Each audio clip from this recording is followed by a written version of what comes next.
And exactly how much insulation material is going to be in the attic?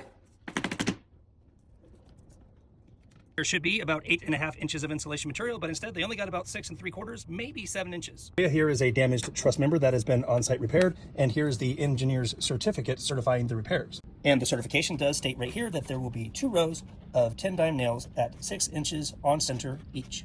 This right here is about 2 1/4 inches on center, and these over here are about 7 inches on center.